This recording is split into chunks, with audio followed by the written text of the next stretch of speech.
Assalamualaikum warahmatullahi wabarakatuh. Selamat pagi mahasiswa sekalian.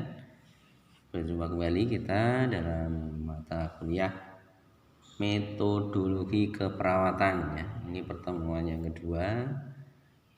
Masih kita bahas tentang konsep penelitian ya. Jadi hari ini kita bahas bagaimana proses riset atau penelitian di dalam keperawatan ya. Yang nanti hasil akhir dari mata kuliah ini adalah Anda nanti harus membuat sebuah rancangan penelitian ya, sebuah penelitian riset keperawatan. Nah, ini akan saya sampaikan bagaimana sejarahnya dan mungkin nanti contoh-contoh judul, ruang lingkupnya riset keperawatan itu seperti apa ya. Ya, jadi riset keperawatan, riset atau penelitian, kita ingatkan kembali bahwa penelitian itu adalah satu proses pencarian kebenaran yang belum terungkap secara sistematis. Jadi mencari solusi masalah kebenaran dengan cara yang sistematis dengan pengumpulan data dan analisis data. Ya, ada kemarin kita bahas dengan metode ilmiah ya. Jadi, dilihat mata kuliah sebelumnya ya. Jadi riset itu seperti itu. Nah, bagaimana riset keperawatan berarti proses pencarian kebenaran sistematis itu yang dicari adalah terkait dengan isu-isu keperawatan ya. Isu keperawatan itu ya bisa dari praktek keperawatan ya, dari praktek keperawatan di rumah sakit, di klinik itu apa masalah-masalah yang muncul dalam praktek keperawatan itu nanti bisa dicari solusinya dengan melakukan penelitian-penelitian. Kemudian di ranah pendidikan, di pendidikan keperawatan ya, pendidikan itu ya nanti teori-teori keperawatan. Nah, itu bisa dikembangkan dengan riset. Kemudian administratif keperawatan itu juga pendokumentasian dan seterusnya itu juga bisa dilakukan riset keperawatan ya. Jadi gambarnya seperti itu.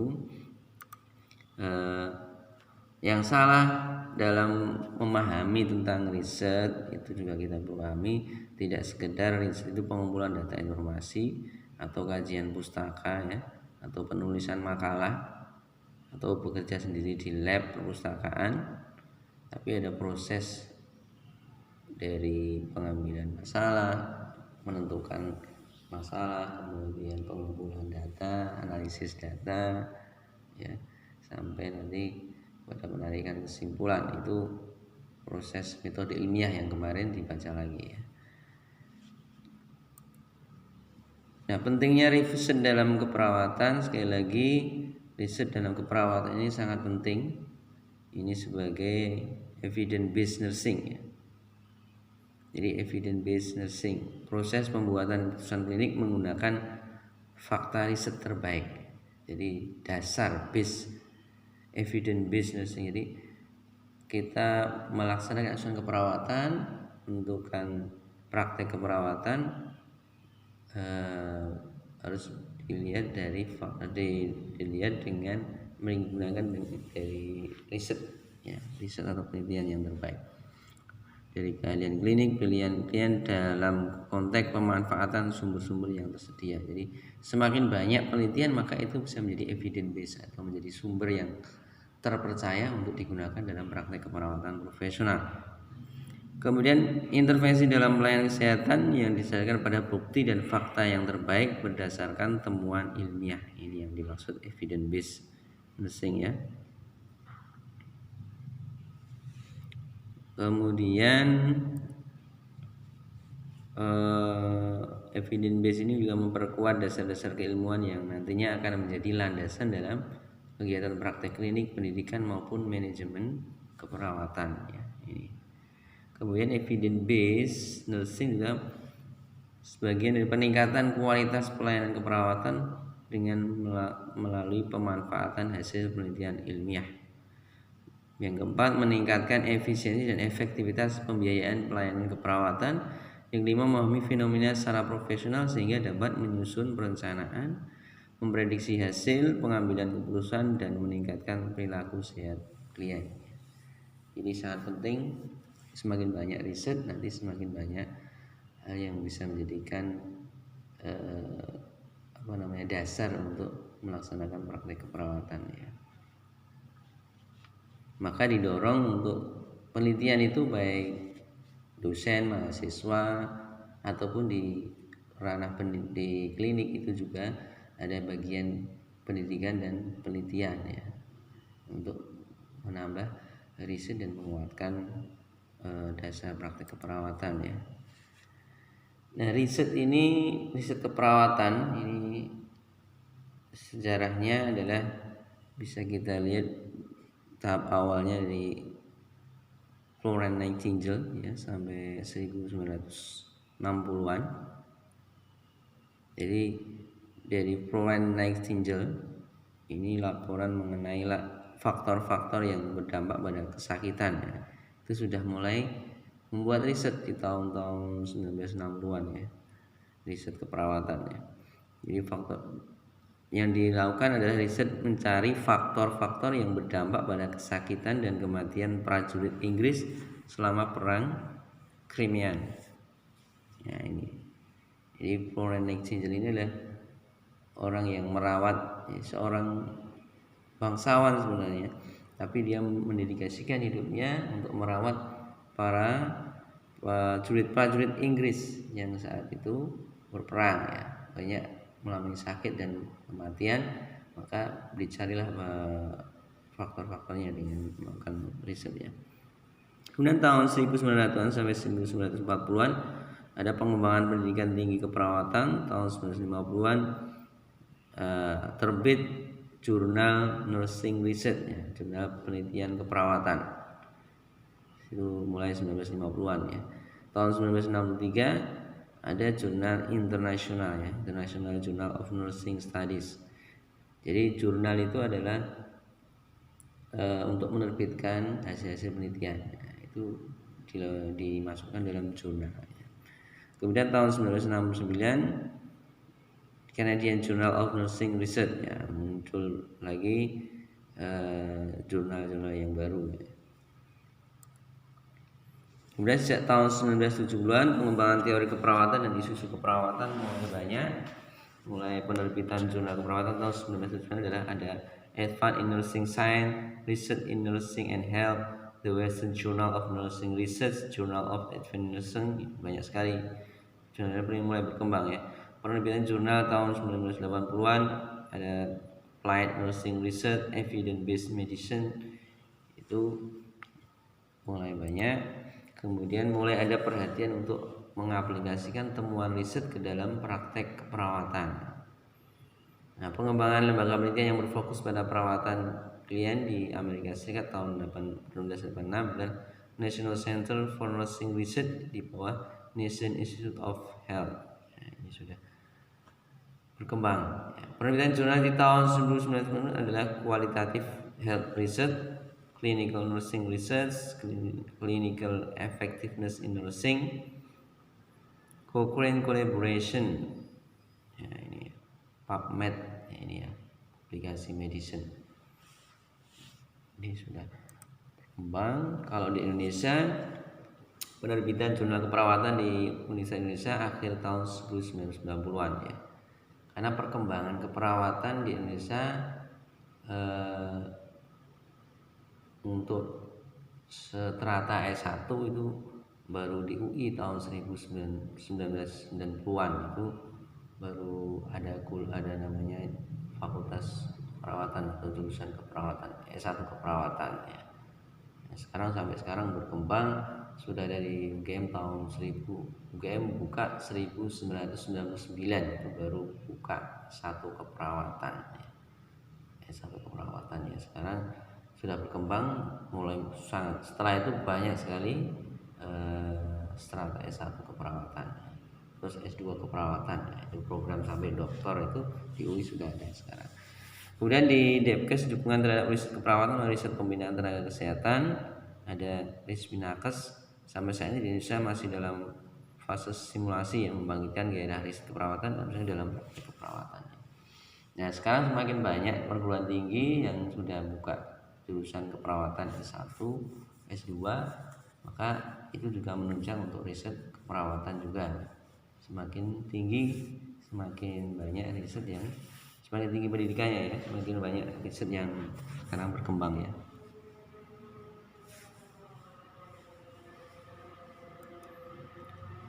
Kemudian jadi tujuan dari riset keperawatan itu paling tidak ada dua, ya, mengembangkan pengetahuan ilmiah menjadi landasan praktek keperawatan, kemudian mengevaluasi mutu pelayanan dan aspek yang diberikan pada masyarakat.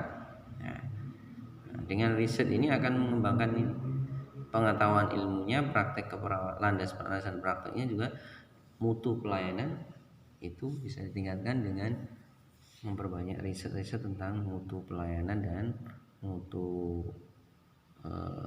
keperawatan. Jadi sangat bermanfaat sekali kalau semakin banyak riset yang dilaksanakan akan bisa menyelesaikan masalah-masalah keperawatan, baik praktek keperawatan, asuhan keperawatan pada pasien, juga mengembangkan memvalidasi teori. Ya. Jadi teori itu diuji lagi dengan riset atau dikembangkan dengan riset sebagai landasan umum praktek. Kemudian yang ketiga, pengembangan tubuh ilmu pengetahuan keperawatan, body of knowledge ya, semakin meningkat. Yang keempat, meningkatkan mutu pelayanan asuhan keperawatan.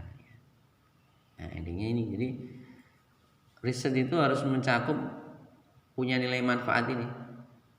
Jangan harus ada salah satu dari ini.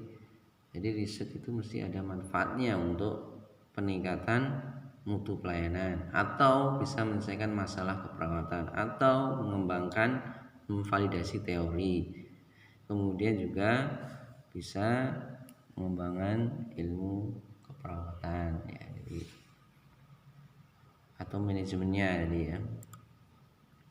Nah, ini kalau dilaksanakan maka akan terjadi proses yang saling menyokong ya. Ya, teori ya, jadi riset itu bisa mengembangkan teori juga nanti digunakan dalam praktek. Nah, dalam praktek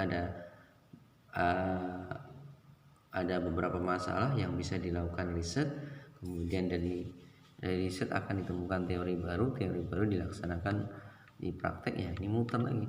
Jadi komponen riset dalam ini dalam banyak teori praktek. Jadi riset itu memvalidasi teori, menguraikan, menjelaskan, prediksi, dan mengendalikan fenomena. Jadi ini saling terkait ya. Nah, kalau risetnya mandek berarti teorinya ya mancat, teori ini ya itu terus, tidak ada perkembangan teori. Kalau tidak ada perkembangan teori, prakteknya juga tidak berkembang ya. Jadi peran riset sangat penting. Nah, sekarang ruang lingkup riset keperawatan cakupannya adalah, kalau dalam praktek keperawatan ya ada praktek keperawatan medical bedah, maternitas untuk ibu dan melahirkan, ibu hamil dan ibu gangguan reproduksi ya. Kemudian keperawatan anak, keperawatan jiwa, gerontik ini untuk lansia, keluarga, komunitas. Kemudian bisa juga ruang lingkupnya di manajemennya ya, manajemen keperawatan ya. Bagaimana teamwork ya, kepala ruang, ada tim dan lain sebagainya. Kemudian juga dari pendidikan ya. Jadi di pendidikan keperawatan ini, teori-teori keperawatan itu bisa dilakukan riset juga. Ini ruang lingkupnya seperti ini. Nah, contoh-contoh judulnya kita bisa lihat contoh masalah ya, nanti kan bisa dicari. Jadi masalah itu nanti dilihat dari praktek keperawatannya. Kalau misalkan kompetensi untuk manajemen keperawatan ya sekitarnya penerapan konsep manajemen dan kepemimpinan ya. Bagaimana pola manajemen yang baik ya, yang bagus seperti apa ya misalnya. Kemudian pengelolaan pendidikan keperawatan profesional ya. Jadi Ini juga bisa dibuat penelitian. Ya. Jadi bagaimana caranya mencari judul itu adalah dilihat masalah. Jadi basis dari judul riset atau penelitian itu adalah masalah. Ya.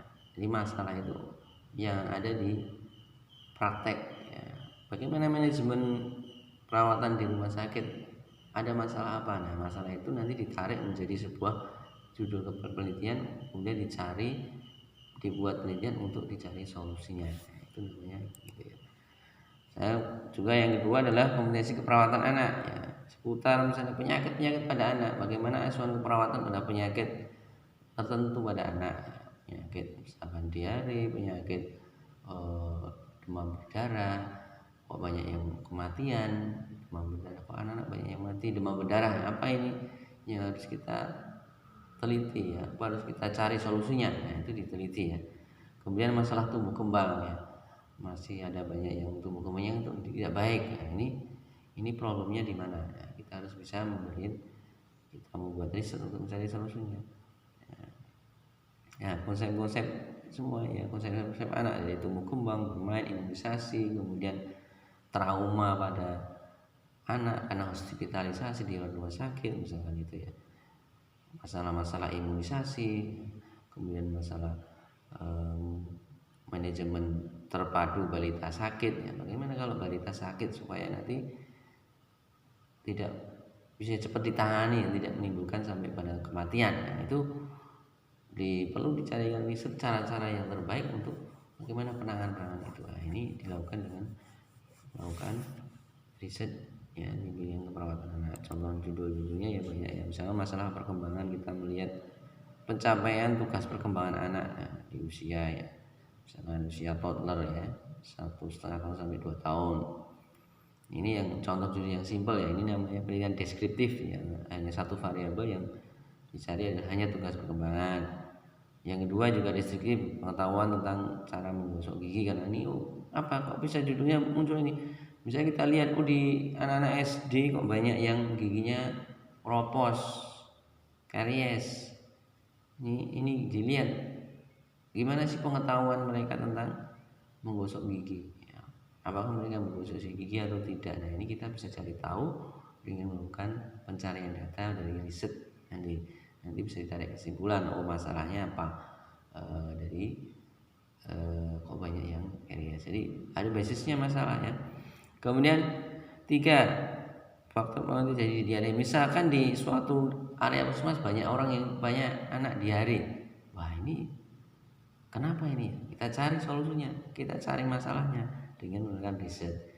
Carilah judul faktor-faktor yang mempengaruhi terjadinya diare, karena di sana kok banyak diare. Jadi jangan sampai kita membuat penelitian lah orang ini diare kok diteliti tentang faktor-faktor diare, jadi tidak nyambung. Jadi basisnya adalah masalah yang muncul di masyarakat.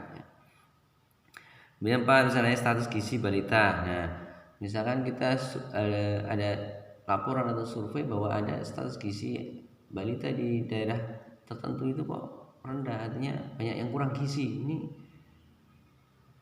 coba kita cek ya, benar nggak ya, bagaimana gambaran status gizinya, atau mungkin dicari faktor-faktornya. Nah, itu ya. Jadi satu masalah bisa ditarik beberapa judul nanti ya, faktornya apa, hubungannya dengan apa, pengetahuan mungkin, atau pengetahuan orang tua kita hubungan dengan status gizi anak ini kok banyak yang kurang, kita coba cek apakah pengetahuannya kurang dan sebagainya, atau perilakunya dan sebagainya. Itu juga jadi satu fenomena bisa dibuat dari membuat beberapa judul ya, ditarik beberapa judul gitu ya. Kemudian misalkan pola asuh ya, kita lihat tumbuh kembang anak di suatu tempat kok pola asuhnya mungkin salah satunya pola asuh kita soroti ya, ini salah satu ya, bisa yang lainnya juga ya. Jadi bisa dihubungkan dengan 2 variabel ini ya. Ini korelatif, atau penelitian kalau kita lihat kemarin namanya penelitian korelasi antara pola asuh orang tua dengan tumbuh kembang anak. Jadi kalau ada judul hubungan itu berarti penelitian korelasi, mesti ada hubungan, itu mesti ada A dengan B. Kalau ini berarti pola asuh orang tua, bagaimana hubungannya dengan tumbuh kembang anak. Juga yang terakhir, terapi bermain dalam menurunkan kecemasan pasien anak-anak ini juga korelasi atau hubungan. Apakah terapi bermain ini bisa menurunkan kecemasan atau tidak, berpengaruh atau tidak, ini juga termasuk korelasi ya. Contohnya demikian ya.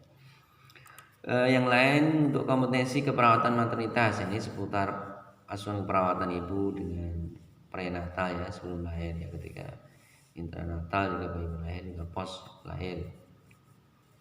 Jadi ibu yang hamil, ibu melahirkan, kemudian ibu yang menyusui, dan ibu yang punya masalah kesehatan reproduksi, itu bisa kita cari penelitiannya.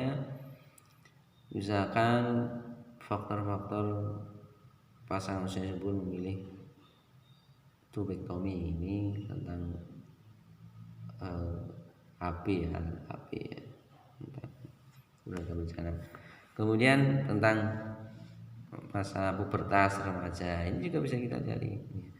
Kemudian tentang penyakit-penyakit, misalnya kanker serviks. Nah, ini apa yang menyebabkan kanker serviks? Kenapa kok banyak yang kanker serviks? Ya, itu coba dicari penyebabnya. Apakah mungkin hubungannya dengan pernikahan usia muda? Maka coba dicari. Jadi orang-orang yang pernikahan usia muda ya, sama terjadinya kanker serviks, itu nanti bisa ditarik kesimpulannya tidak ya. Kemudian yang terakhir ada misalkan operasi sesar ya. Nah, itu kan ada luka. Nah, bagaimana faktor yang menyebabkan mempengaruhi penyembuhan luka pada luka ini, luka bedah ya, karena ada di bedah karena sesar ya, bedah post seksio cesaria. Ada yang cepat sembuh, ada yang enggak sembuh. Nah, itu faktornya apa? Nah, saya cari. Sehingga nanti akan meningkatkan praktek. Oh, yang sembuh itu karena begini-begini. Oh, berarti nanti kita bisa terapkan dalam praktek keperawatan maternitas. Kalau luka karena sesar, nanti harus dirawat seperti apa, kemudian perilakunya seperti apa. Itu bisa menjadi bagian daripada meningkatkan praktek keperawatan yang baik. Kemudian medical bedah ya, semua penyakit ya, penyakit dalam, penyakit bedah, semua sistem tubuh kita ya, dari pasien dewasa ya, gitu ya. Semua sistem tubuh ini bisa jadi bahan kita untuk melakukan penelitian ya, mengambil judul penelitian ya. Nah, misalkan gagal ginjal. Gagal ginjal itu kita lihat, oh masalahnya apa? Masalahnya adalah ketika gagal ginjal kemudian sudah gagal ginjal kronis, itu harus dilakukan cuci darah tiap hari. Pasien itu tandanya tidak bisa kencing, artinya tidak ginjal rusak itu berarti dia tidak bisa mengeluarkan sampah melalui melalui urin ya, melalui ginjal, sehingga ekskresi itu pipis itu sudah tidak pipis lagi ya, tapi jadinya numpuk di dalam tubuhnya. Makanya minumnya harus dibatasi. Nah, kalau minum dibatasi ini kadang-kadang pasien itu tidak patuh. Nah, maka ini jadi masalah. Gambaran fenomenanya seperti itu. Maka kita cari faktor-faktor yang mempengaruhi kepatuhan dari pasien itu untuk mengurangi asupan cairan atau mengurangi minumnya itu, patuh atau tidak. Bukan patuh, faktornya apa meningkat yang mempengaruhi terjadi.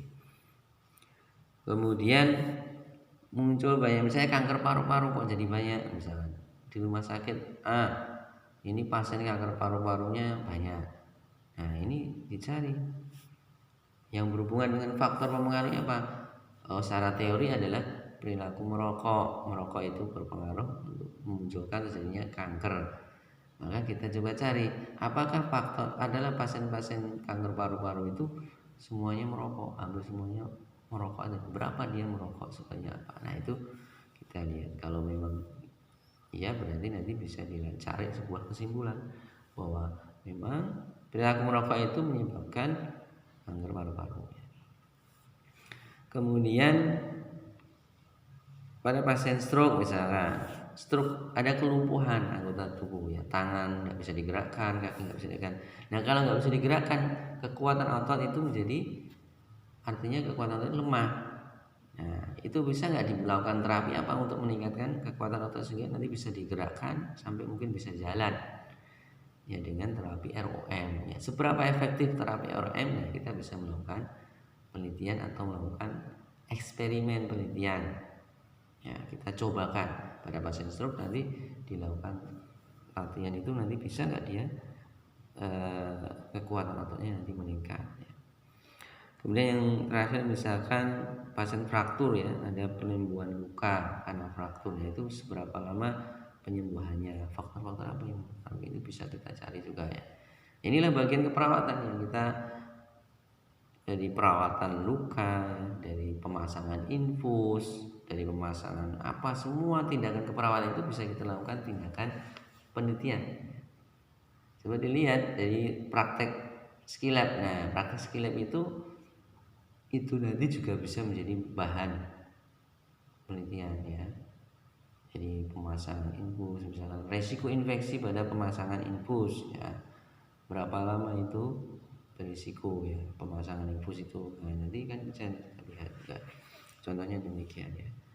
Kemudian ruang lingkup keperawatan jiwa ya, masalah jiwa ya, kecemasan, harga diri rendah, isolasi diri, kekerasan, perilaku keresahan, halusinasi. Nah, itu terapi-terapi jiwa ya, aktivitas kelompok, terapi pada pasien-pasien schizophrenia itu jadi ruang lingkup ya.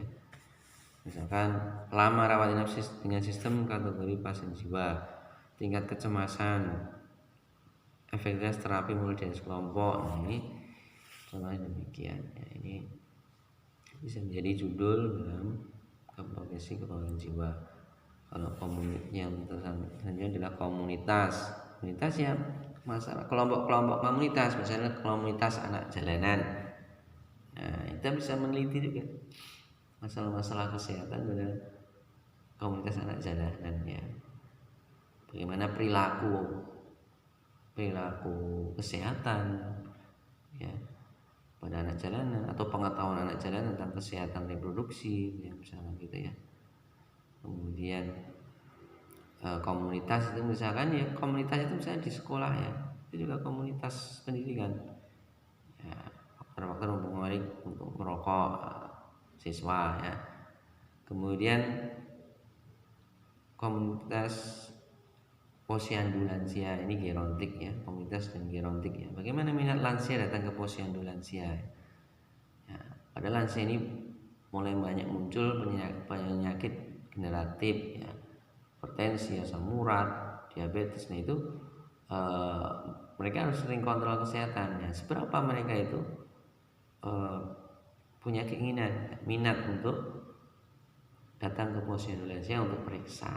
Nah, ini jadi kita cari faktor-faktor penyebabnya misalkan ya. Kemudian penyakit di gerontik yaitu asam urat, hipertensi. Nah, kita cobakan satu terapi tentu, misalkan kompres jahe untuk menurunkan nyeri pada asam urat. Pengaruhnya seberapa ya, apakah bisa menurunkan atau tidak. Kemudian jus tomat ini secara teori ada, tapi kita perlu buktikan dengan penelitian. Apakah jus tomat bisa menurunkan tekanan darah? Ada pasien hipertensi ya, hipertensinya misalkan begitu ya. Ya, saya kira begitu untuk materi hari ini ya, tentang contoh riset dalam keperawatan. Yang ini nanti menjadi tugas panjenengan semuanya untuk sudah mulai berpikir ya. Nanti saya mau meneliti judulnya apa? Ruang lingkup keperawatan apa? Mau komunitas, mau keluarga, mau KMB, anak atau maternitas, itu nanti sudah mulai Anda pikirkan, karena itu menjadi bagian tugas akhir yang harus dilaksanakan ya. Demikian, terima kasih. Kalau ada pertanyaan kami persilakan. Assalamualaikum warahmatullahi wabarakatuh.